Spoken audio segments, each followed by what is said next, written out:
नमस्कार, India news देख रहे हैं आप। आपके साथ मैं हूं सुरभि तिवारी। तो कल्याण सिंह ने इस दुनिया को हमेशा हमेशा के लिए अलविदा कह दिया और नहीं रहे पूर्व सीएम कल्याण सिंह। और लखनऊ के एचजीपीजीआई में उन्होंने अंतिम सांस ली। लंबे समय से वो बीमार चल रहे थे। 89 साल की उम्र में उन्होंने अंतिम सांस ली और आज पैतृक गांव ले जाया जाएगा उनका पार्थिव शरीर। तो ऐसे में ये कहा जा सकता है कि कल्याण सिंह का जो राजनीतिक सफर रहा था, कल्याण सिंह 1967 में पहली बार यूपी विधानसभा सदस्य चुने गए और 1967 से 1980 तक कल्याण सिंह विधानसभा के सदस्य रहे। 1991 में कल्याण सिंह पहली बार उत्तर प्रदेश के मुख्यमंत्री बने और उसके बाद से उनका ये जो राजनीतिक सिलसिला शुरू हुआ, जैसे कि बाबरी मस्जिद का भी अगर जिक्र कर ले तो बाबरी मस्जिद विध्वंस के बाद से 1992 में सीएम पद से इस्तीफा दे दिया था उन्होंने। 1997 में वो फिर से यूपी के सीएम बने और 1999 तक पद पर बने रहे। बीजेपी के साथ मतभेदों के कारण कल्याण सिंह ने बीजेपी छोड़ दी थी। हालांकि बीजेपी छोड़ने के बाद राष्ट्रीय क्रांति पार्टी का गठन किया, जबकि 2004 में अटल जी के अनुरोध पर बीजेपी में वापस आ गए थे और 2004 के आम चुनाव में वो बुलंदशहर से सांसद बने, जबकि 2009 में आम चुनाव में वो फिर से बीजेपी से अलग हो गए। इटाह निर्वाचन क्षेत्र से निर्दलीय चुनाव लड़े और जीत दर्ज की। कल्याण सिंह साल 2009 में वो समाजवादी पार्टी में शामिल हुए और साल 2013 में वो पुनः बीजेपी में शामिल हो गए। और वहीं 2014 के 4 सितंबर की अगर बात की जाए तो कल्याण सिंह राजस्थान के गवर्नर के तौर पर उन्होंने पदभार ग्रहण किया। 28 जनवरी 2015 से 12 अगस्त 2015 तक हिमाचल प्रदेश के गवर्नर रहे। तो ये देखिए, तमाम तस्वीरें हम आपको दिखा रहे हैं जब उनका पार्थिव शरीर के दर्शन करने के लिए तमाम दिग्गज राजनेता यहाँ पर पहुंचे हुए थे। और ऐसे में कल्याण सिंह को आज के वक्त में हर कोई याद कर रहा है। ये लाइव तस्वीरें हम आपको दिखा रहे हैं इस वक्त, और ये तस्वीरों में आप फिलहाल देख सकते हैं सीएम योगी आदित्यनाथ कल्याण सिंह के पार्थिव शरीर के निकट खड़े हैं। तो उन्हें श्रद्धांजलि देने के लिए, श्रद्धांजलि अर्पित करने के लिए फिलहाल कल्याण सिंह के पार्थिव शरीर को लखनऊ में ही रखा गया है और एक एक करके यहाँ पर तमाम नेतागण पहुँच रहे हैं, उन्हें अपनी श्रद्धांजलि दे रहे हैं, आखिरी नमन किया जा रहा है उन्हें। तो कल्याण सिंह का जो इतिहास रहा है, और आज ये बेहद दुख के साथ आपको बताना पड़ रहा है कि अब हम उनके इतिहास के बारे में आज चर्चा कर रहे हैं, जिक्र कर रहे हैं। कल्याण सिंह का व्यक्तित्व हर किसी को लुभाता था, क्योंकि कल्याण सिंह अगर उन्हें कठोर कहा जाता था तो उतने ही संवेदनशील भी उन्हें माना गया था। दरअसल जब ये कहा जाता था कि बीजेपी स्वर्णों की पार्टी है, लेकिन जैसे ही मुख्यमंत्री के पद पर कल्याण सिंह विराजे, उसके बाद से यूं मान लीजिए कि उत्तर प्रदेश की सियासत में भूचाल सा आ गया हो। तमाम विपक्षी पार्टियां हिल गई थी और कल्याण सिंह ने अपनी जिम्मेदारी बखूबी निभाई थी। दरअसल स्वर्ण पार्टी कही जाने वाली बीजेपी, ऐसे में कल्याण सिंह ने जिस तरीके से अपनी भूमिका निभाई थी,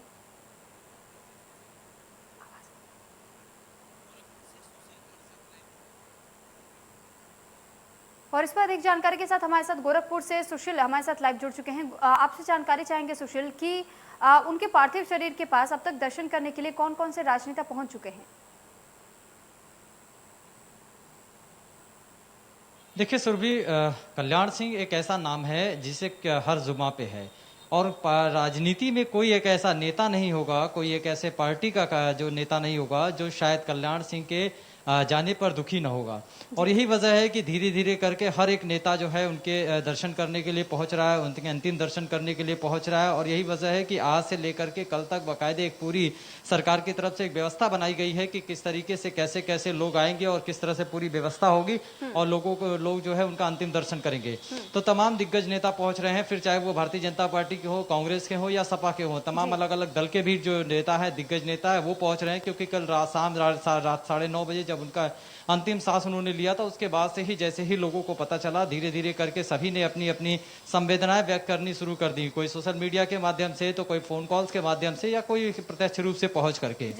सीएम योगी आदित्यनाथ कई घंटों तक लगातार खुद वहां पे मौजूद रहे, हॉस्पिटल से लेकर के उनके घर तक जाने तक का पूरा उन्होंने व्यवस्था भी कराया और साथ साथ वो चलते रहे। तो ऐसे में आप समझ सकते हैं, और खासकर गोरखपुर की अगर बात करें तो यहाँ से उनका पुराना नाता रहा है, गोरखपीठ से पुराना नाता रहा है। और जब राम मंदिर का निर्माण हो रहा था, राम मंदिर के मुद्दे को लेकर के उस दौरान गोरखपीठ से इनकी नजदीकियां बढ़ी थी। ब्रह्मलीन अवैधनाथ और कल्याण सिंह एक ऐसे दो चेहरे थे जो सबसे फ्रंट पे थे, और इस वजह से उन दोनों लोगों में नजदीकियां बढ़ती चली गई और कई बार वो गोरखपुर भी आए थे 2006 में, 2013 में और 2014 में। 2013 में भी 10 दिसंबर 2013 में वो गोरखपुर आए थे और यहाँ पे महाराणा प्रताप शिक्षक परिषद संस्था सप्ताह समारोह का कार्यक्रम चल रहा था। उसके पुरस्कार कार्यक्रम में जब गोरक्षपीठेश्वर ने उनको बुलाया था तो फिर उनके आह्वान पे वो यहाँ पे आए हुए थे और उस कार्यक्रम में भी उन्होंने शिरकत किया था। साथ ही 2014 में भी वो गोरखपुर आए थे और खाद कारखाना में महारैली बीजेपी की हो रही थी, उसमें भी उन्होंने शिरकत किया था। यानी कह सकते हैं कि अच्छे शासक का अच्छा नेतृत्व है और अच्छा शासनकाल चलाने के लिए कहीं ना कहीं एक अच्छे नेतृत्व की जरूरत होती है, और हर एक गुण उनमें था कल्याण सिंह में, जिसको लेकर हर एक व्यक्ति उन्हें याद कर रहा है, चाहे वो फिर नेता हो चाहे फिर काम आदमी हो। हर एक व्यक्ति कल से दुखी है और उसको लेकर के बाकायदे उन्हें संवेदना व्यक्त की जा रही है। और कल उनके पार्थिव शरीर जब उनके पैतृक आवास के पे पहुंचेगा तो वहां भी पूरी जो व्यवस्था की गई है और बाकायदे एक दिन का जो है पूरा अवकाश घोषित किया गया है और 3 दिन का राष्ट्रीय शोक घोषित किया गया है। तो आप समझ सकते हैं कि एक ऐसे नेता को हम लोगों ने अपने बीच से खोया है जो राजनीति में एक नाम रखता था। राम मंदिर से एक ऐसा जुड़ाव था कि उन्होंने राम मंदिर के नाते एक बार अपने मुख्यमंत्री के पद से इस्तीफा भी दे दिया था। तो आप समझ सकते हैं कि कितनी क्षति पहुंची है भारत को और खासकर राजनीति के गलियारे के लिए। ठीक, लेकिन वही ये भी कहा जाता था कि जब कल्याण सिंह से अक्सर मुलाकात करने के लिए तमाम बीजेपी के नेता पहुंचते थे, खासतौर पर एक किस्सा भी रहा है कि अमित शाह हमेशा जब भी उन्हें कोई कदम उठाना होता था और जब यूपी विधानसभा चुनाव की बात आती थी तो हर बार ये देखा जाता था कि कल्याण सिंह से हर नेता एक बार मुलाकात करना जरूर चाहता था, उनसे बातचीत करना चाहता था ताकि किस तरीके से आगे की रणनीति बनानी है। उनका एक व्यक्तित्व ही ऐसा था कि उत्तर प्रदेश में उनकी अपनी एक अलग पहचान थी, उनकी एक अलग छवि थी। तो ऐसे में अब क्या कहा जाए कि अब अगर जो विधानसभा में चुनाव होने हैं, ऐसे में इस पर कितना गहरा असर पड़ेगा, क्योंकि अब तक तो उनसे राय मशवरा लिया जाता था, लेकिन अब किसके पास जाएंगे तमाम नेता? देखिए सुरभि, बहुत सही बात आपने कहा, क्योंकि एक गार्जियन के रूप में, एक अभिभावक के रूप में कल्याण सिंह बीजेपी के लिए और तमाम नेताओं के लिए थे। तो निश्चित रूप से जब गार्जियन का साया ऊपर से उठ जाता है तो निश्चित रूप से जो तमाम लोग हैं वो अनाथ हो जाते हैं। अब ऐसे में कहीं ना कहीं कह सकते हैं कि राजनीति में तमाम ऐसे नेता हैं जो अनाथ हो गए हैं अपने गार्जियन का साया उठने से, क्योंकि कल्याण सिंह के पास अच्छा व्यक्तित्व, अच्छा नेतृत्व और अच्छा शासनकाल था। उनके पास वो सारी चीजें थी कि किसी को हमें नाराज नहीं करना है, किसी को हमें चोट नहीं पहुंचाना है और सबको खुश करते हुए एक अपनी राजनीति का जो पारी है उसे खेलना है। तो कहीं ना कहीं कह सकते हैं कि जिस तरीके से एक अपूर्ण क्षति पहुंची है, उस क्षति का कहीं ना कहीं कमी को पूरा नहीं किया जा सकता। और यही वजह है कि तमाम नेता, तमाम खासकर बीजेपी के जो दिग्गज नेता है वो कहीं ना कहीं पूरी तरीके से शोकाकुल है और कहीं ना कहीं अभी बहुत वक्त लगेगा उन्हें संभलने में। और जैसा आपने कहा कि विधानसभा चुनाव को लेकर के किस तरह की रणनीति अब आगे बनेगी, तो निश्चित रूप से बीजेपी के शीर्ष नेतृत्व के लिए ये एक बड़ी कहीं ना कहीं क्षति पहुंची है कि अब आगे आने वाले चुनाव में अभिभावक के न रहने पर किस तरीके से वो रणनीति बनाएंगे, किस तरीके से वो विचार विमर्श करेंगे, कैसे अगला कदम उठाएंगे, तो ये उनके लिए सबसे बड़ी परेशानी का सबब है। बिल्कुल। आपसे एक और चीज जानना चाहेंगे, वो दौर भी हर किसी ने देखा था जब कल्याण सिंह ने एक वक्त के लिए भाजपा को अलविदा कह दिया था और ये तक कह दिया था कि दोबारा मैं भाजपा में कभी लौट करके वापस नहीं आऊंगा। लेकिन फिर अटल बिहारी वाजपेयी के मानवनवल के बाद से तमाम लोगों ने जब उनका मानवनवल किया तो उसके बाद से वो वापस पार्टी में लौट करके आए। लेकिन उस बीच में जब एक और चुनाव आया था, उस चुनाव के दौरान में कहीं ना कहीं पार्टी में वोट बैंक को एक गहरी चोट पहुंची थी, क्योंकि अचानक से वो वोट बैंक उनका गिरना शुरू हो गया था और जैसे ही उनकी वापसी आई फिर से एक बार बढ़ गया। तो ऐसे में आपने कहा कि बेहद बड़ी क्षति है, तो ये क्या इस बार अंदाजा जताया जा सकता है कि कहीं ना कहीं एक बार फिर से विधानसभा चुनाव में उनके नाम का जिक्र किया जा सकता है ताकि वोट बैंक अपने नाम किया जा सके? बिल्कुल, निश्चित रूप से कल्याण सिंह एक ऐसा नाम है, जब वो जीवित थे तब भी उनके नाम का प्रभाव पड़ता था और उनके नाम से ही न जाने कितने लोग बीजेपी के साथ हो जाया करते थे, क्योंकि एक ऐसा नाम था, अटल बिहारी वाजपेयी हो या फिर कल्याण सिंह हो, ये एक ऐसे नाम थे, एक ऐसे स्तंभ थे बीजेपी के, जो कि उस पूरे स्तंभ पे बीजेपी खड़ी थी। और कहीं ना कहीं अटल बिहारी वाजपेयी जाने के बाद अब कल्याण सिंह को लेकर के तमाम बीजेपी के नेता और वो थे कि चलो एक अभिभावक है, उनसे विचार विमर्श होगा और उनसे पूरी चीजें बातें होंगी। लेकिन अब कल्याण सिंह के जाने के बाद अब कहीं ना कहीं बीजेपी के लिए एक बड़ी समस्या जरूर खड़ी होगी कि अब वो किस तरीके से अपने उन वोटरों को सहेजने का काम करेंगे। लेकिन ये जरूर है कि बीच में जब मतभेद हुआ था तो उस दौरान बीजेपी को उसका खामियाजा भी भुगतना पड़ा था और काफी परेशानियां हुई थी। लेकिन फिर अटल बिहारी वाजपेयी और तमाम दिग्गज नेताओं के बीच में पड़ने से और उन्हें मान मनोबल के बाद वो फिर वापस आ गए थे, क्योंकि उनको अपने जो है वसूलों से समझौता उन्हें नहीं करना था। और यही वजह है कि वो ऐसे नेता माने जाते थे कि वो अपनी राह पे चलते थे, सबको लेके चलते थे और वसूलों से कोई समझौता नहीं करते थे। और जब बीजेपी से कुछ मतभेद हुआ, वसूलों पे उनको कोई बात आई तो उन्होंने फिर बीजेपी से किनारा कर लिया था। लेकिन फिर काफी मान मनोबल के बाद, उनकी बातों को मानने के बाद फिर वो वापस आए और फिर से बीजेपी ने अपने स्टैंड किया था। लेकिन अब एक बार कहीं ना कहीं सुशील, मैं आपके पास लौटूंगी, बने रहिएगा आप हमारे साथ। इस बीच हमारे साथ लखनऊ से खुर्रम निजामी भी जुड़ चुके हैं। खुर्रम, आपसे जानकारी चाहेंगे कि इस वक्त आप ठीक वहीं पर मौजूद है जहां तक हमें जानकारी है, जहां पर कल्याण सिंह के पार्थिव शरीर को रखा गया। आपसे जानकारी चाहेंगे कि अब तक किन किन नेताओं ने दर्शन किया, क्या उनके परिवार वालों को इस बात की जानकारी मिल चुकी है, क्या वो वहां पहुंच चुके हैं? देखिए, परिवार तो उनके साथ ही था कल रात से, और चाहे वो संदीप सिंह जो पोते हों कल्याण सिंह की, चाहे टीचर राजवीर सिंह, वो लगातार हैं। जब मैं पार्थिव शरीर के पास गया था, दोनों वहाँ खड़े थे, आंख में आंसू थे। और संदीप सिंह की मैं जरूर बात कहूंगा कि वो लगातार अपने दादा को देख रहे थे और वो चीज शायद याद करने की कोशिश कर रहे थे, जब वो उनके जो उनके ताल्लुकात थे, जिस तरीके से उन्होंने उनको बड़ा किया, जिस तरह से उन्होंने तरबियत दी, वो सब याद कर रहे थे। लेकिन बड़े नेताओं की बात करें तो यहाँ लगातार तांता लगा हुआ है, पीएम मोदी साहब ये लैंड कर देंगे। लेकिन उससे पहले यहाँ पर अभी थोड़ी देर पहले सीएम योगी आदित्यनाथ यहाँ पर आए थे, उन्होंने एक बार फिर अंतिम दर्शन किए। कल रात को ही वो सबसे पहले पीजीआई पहुंचे थे और उसके बाद उन्होंने इसी ऐलान किया था। और ये एक पूरी खबर हम सबको बताई थी कि कल्याण सिंह जी हमारे नहीं रहे। यहाँ बात करेंगे तो चाहे स्वाति सिंह हो, चाहे पीएल वर्मा जो केंद्रीय मंत्री हैं सहकारिता के, वो हो, चाहे स्वाति सिंह हो, चाहे प्रसाद मौर्य हो, ये सब यहाँ पर आकर जा चुके हैं। और लगातार वो इस बात को देखने और समझने की कोशिश कर रहे हैं कि आखिर कौन था वो शख्स, कौन थे कल्याण सिंह, वो समझना पड़ेगा सब लोगों को। क्योंकि एक दौर था जब कल्याण सिंह जो थे वो सबसे बड़े नेता थे उत्तर प्रदेश के। आनाज सिंह, कलराज मिश्रा, कृष्णा त्रिपाठी, कल्याण सिंह, ये सब वो लोग थे जिनकी बदौलत भारतीय जनता पार्टी पहचानी जाती थी। लेकिन यहाँ कल्याण सिंह सिर्फ एक शख्सियत तो है ही, लेकिन उनको सिर्फ एक आप राजनेता नहीं, आप उनको चैंपियन ऑफ अयोध्या मूवमेंट भी कह सकते थे, राम मंदिर मूवमेंट भी कह सकते थे। उनकी ख्वाहिश था, मैंने कई बार उनसे बात की, उनकी ख्वाहिश सिर्फ इतनी थी कि जिस तरह से 1992 के बाद से अब जिस तरीके से वो ढांचे को विध्वंस किया, तो उसके बाद से उनका हमेशा से अरमान रहा, ये आरज़ू रही, ये ख्वाहिश रही कि वो राम मंदिर का निर्माण हो। सुप्रीम कोर्ट के आदेश के बाद निर्माण हुआ, तो वो भी उन्होंने देखा, उस चीज के वो साक्षी बने। तो जाहिर सी बात है कि जो उनकी सबसे बड़ा अरमान था, सबसे बड़ी ख्वाहिश थी, वो यही थी कि राम मंदिर के बनते हुए जो देखे, वो उन्होंने देखा बनते हुए। हालांकि पूरा नहीं हो सका, और दूसरी बड़ी ख्वाहिश थी और प्रभु श्री राम की चर्चे में जाकर बैठने की थी, जो वो भी अब पूरी हो गई। तो जाहिर सी बात है कल 9:30 बजे जब उनका उन्होंने अंतिम सांस ली, तो उसके बाद अब वो अपने आराध्य प्रभु श्री राम के पास पहुंच गए हैं। और अब तो शरीर यहाँ बचा, तो शरीर यहाँ से जाएगा, विधान भवन में रखा जाएगा, उसके बाद वो पार्टी कार्यालय में रखा जाएगा, उसके बाद पूरी एक यात्रा निकाली जाएगी। क्योंकि उनकी फॉलोइंग लोग कमिटियां नहीं थी सिर्फ, उनकी फॉलोइंग पूरे प्रदेश में थी, उनको लोग देखना चाहते हैं, उनको लोगों ने समझा, देखा एक ऐसे मुख्यमंत्री को देखा जिसको पद की चिंता नहीं थी, जिसको कुर्सी की चिंता नहीं थी, उसको सिर्फ इस बात की फिक्र थी कि किस तरीके से राम मंदिर, भव्य राम मंदिर का निर्माण हो, किस तरीके से जो त्रिपाल में राम मंदिर है, टैंक में रामलला है, वो एक भव्य मंदिर में विराजमान होगी। सब उन्होंने देखा, उन्होंने वो दृश्य में देखा जब रामलला को चांदी के झूले में झुलाया गया। और 4 जुलाई की बात थी, 4 जुलाई से जब तक वो एडमिट रहे, वहां पर सीएम योगी आदित्यनाथ एक ऐसे शख्स थे जो लगातार वहां जा रहे थे। जैसे ही उनको सूचना मिलती, उनको तबियत नासाज है, वो तुरंत वहां पहुंच जाते पीजीआई, और वहां जाकर के इंस्ट्रक्शन देते कि कुछ भी हो, कैसे भी हो, आप उनको बचा लीजिए, बाकी फिर क्या फिक्र मत करिए, उसके लिए मैं बैठा हूँ, आप से अपने हुनर से उनको बचा लीजिए, जो आपका एक्यूमन है, डॉक्टर साहब उनको बचा लीजिए, एक्यूमन का इस्तेमाल करके।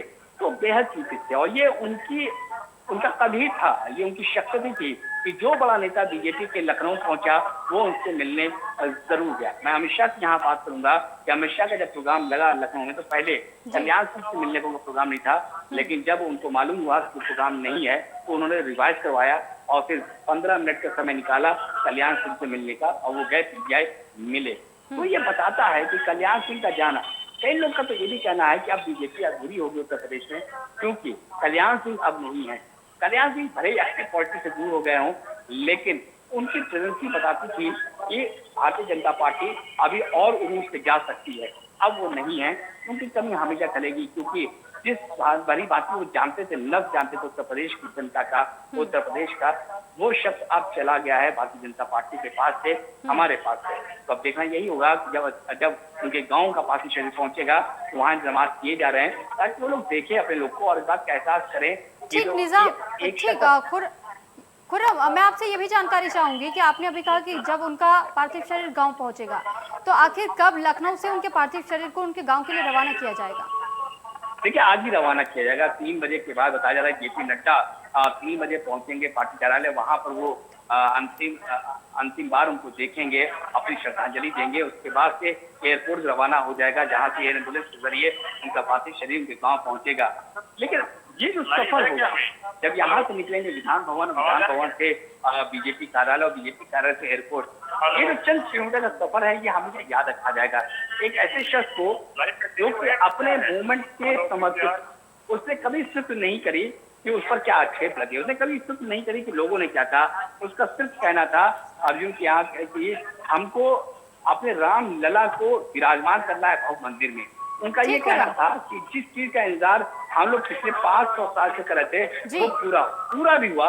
उन्होंने उसका देखा, साक्षी बने, लेकिन एक अरमान, एक कसक तो फिर भी उनके परिवार जरूर रहेगी कि वो राम लला का उस भव्य मंदिर में दर्शन कर लेते, उनका जिंदगी सफल होता। लेकिन लौटेंगे आपके पास, आप बने रहिएगा हमारे साथ अबुल बसार भी जुड़ चुके हैं। अबुल बशर अयोध्या से संवाददाता हैं और आपसे जानकारी चाहेंगे अबुल कि अयोध्या में भी इस वक्त शोक का माहौल होगा, क्योंकि बहुत बड़ी क्षति मानी जा रही है उत्तर प्रदेश के लिए, क्योंकि जहां वो सीएम रहे थे तो वो दौर भी सभी ने देखा था कि जब अयोध्या में राम मंदिर निर्माण की बात आई थी तो उन्होंने किस तरीके से अपना पद छोड़ने के लिए एक बार में घोषणा कर दी थी और बिना कुछ सोचे समझे उन्होंने कहा था कि चाहे ऐसे 1000 बार मुझे गद्दी कुर्बान क्यों ना करना पड़े, लेकिन राम मंदिर के लड़ाई में नहीं छोड़ूंगा। तो आज का दिन अयोध्या वासियों पर किस तरीके से देखा जा रहा है, कैसे शोक मनाया जा रहा है वहाँ? देखिए, निश्चित तौर पर पूरे देश के लिए, खासकर अयोध्या वालों के लिए और भारतीय जनता पार्टी के लिए ये अपूर्णीय क्षति है उनका जाना।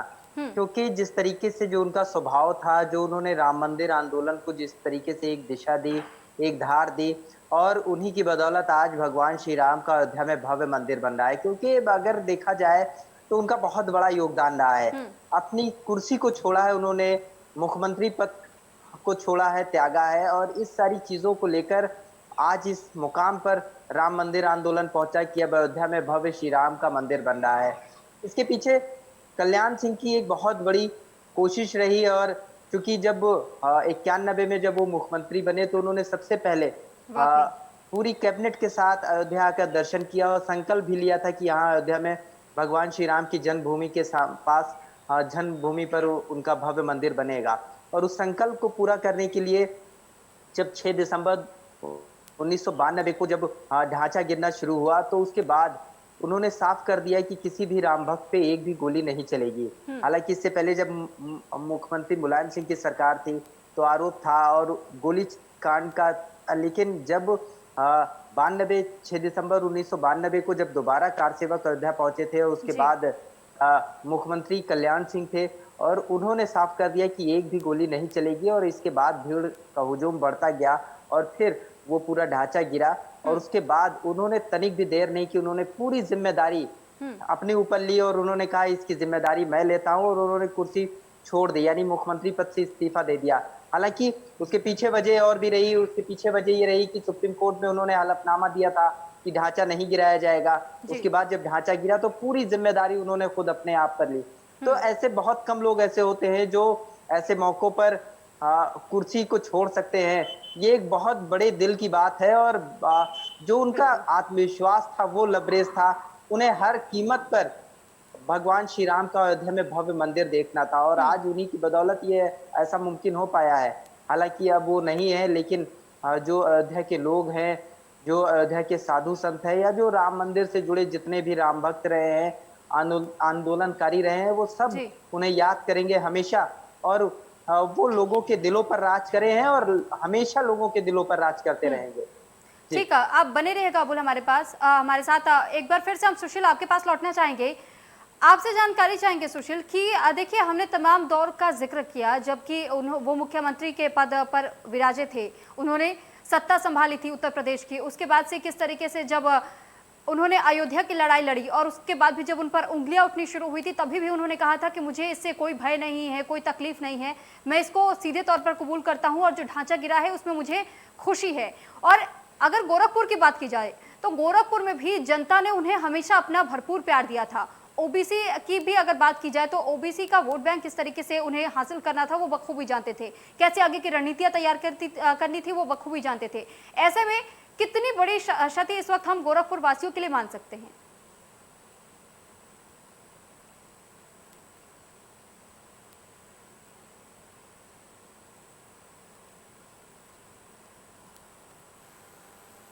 लेकर के जिस तरह से वो सख्त थे, आज भी उनके उस नेतृत्व को याद किया जाता है, आज भी उनके उस जो है निष्पक्षता को याद किया जाता है। और यही वजह है, और खासकर इसको बेहतर शासनकाल और खासकर राम मंदिर के मुद्दे को लेकर के गोरक्षपीठ का जो नाता है वो काफी गहरा है। क्योंकि ब्रह्मलीन महंत अवैधनाथ जब जिंदा थे तो जब भी इनको याद करते थे, कल्याण सिंह आते थे गोरखपुर में, बाकायदे उनसे मुलाकात करते थे और केवल राम मंदिर पे ही बातचीत होती थी कि राम मंदिर को लेकर के कैसे क्या पहल करनी है, किस तरीके से राम मंदिर को बनाना। यानी उनके आंखों में जो सपना था वो राम मंदिर का था। यही वजह है कि जब उनपे आरोप उठने लगे, उनपे उंगलियां उठने लगी, तो उन्होंने मुख्यमंत्री के पद से इस्तीफा दे दिया था। तो आप समझ सकते हैं कि किस तरह के व्यक्तित्व के नेता थे वो, और किस तरह की छवि जो है के नेता थे, और किस तरह की क्षति पूरे प्रदेश के साथ साथ गोरखपुर को भी मिली है। क्योंकि कहीं ना कहीं जो गोरखपुर से जुड़े हुए तमाम संयोजक रमेश सिंह या तमाम ऐसे जो दिग्गज नेता थे, जिन्होंने एक बार जब उनको बुलाया तो उनके भाई की शादी में चले आए थे। जब एक बार गोरखपीठ से जाता था तो उसके बाद वो सीधे गोरखपुर चले आते थे। यानी 2006 से लेकर 2006 में, 2013 में और 2014 में हर जब इनको बुलाया जाता था तब तक वो कार्यक्रम में आते थे। और सबसे बड़ी बात है कि 2014 में जब बीजेपी की महारैली हुई थी, उस दौरान जब इन्हें बुलाया गया था तो तुरंत ही आए थे और बहुत अच्छी खासी भूमिका उसमें निभाई थी उन्होंने। और इसीलिए उनको कहा जाता है कि कहीं ना कहीं वो ऐसे व्यक्तित्व के नेता थे जिसकी कमी कोई पूरी नहीं कर पाएगा। और आज केवल बीजेपी के लोगों के लिए नहीं, बल्कि अन्य पार्टियों के साथ साथ तमाम जो प्रदेश के लोग हैं, कोने कोने में उनसे जुड़े हुए लोग हैं, उनके लिए एक बेहद क्षति का दिन है और उसे बड़ी क्षति पहुंची है। और कि कहीं ना कहीं अब वो कमी उन तक उनकी नहीं पूरी हो पाएगी। और एक गार्जियन को, एक अभिभावक को जो है सबने खो दिया है, तो कहीं ना कहीं एक बड़ी जो है क्षति पहुंची है, उसकी कमी को कोई पूरा नहीं कर सकता। गोरखपुर से उनका पुराना नाता है, गोरखनाथ मंदिर से, गोरखपीठ से पुराना नाता है, सीएम योगी आदित्यनाथ से उनका पुराना नाता है। क्योंकि सीएम योगी आदित्यनाथ के लिए जैसे ब्रह्मलीन अवैधनाथ एक उनके गुरु हुआ करते थे, वैसे कल्याण सिंह उनके लिए एक गार्जियन हुआ करते थे, एक अभिभावक हुआ करते थे। जब भी कोई बात होती थी, कोई राजनीति में राय मशवरा करना था, तो कल्याण सिंह से जरूर बात करते थे। तो अब कहीं ना कहीं एक बड़ी क्षति पहुंची है जिसकी कमी अब कोई पूरी नहीं कर सकता। ठीक, बहुत धन्यवाद सुशील आपका हमारे साथ जुड़ने के लिए और तमाम जानकारी हमसे साझा करने के लिए।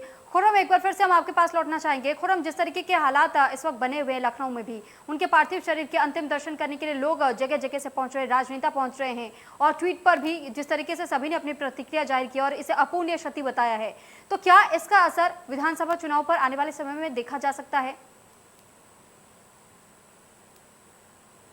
देखिए, जरूर देखा जाएगा कि लोध कमेटी का बड़ा लीडर जब जाएगा तो जाहिर सी बात है कि उनको एक खालीपन मिलेगा।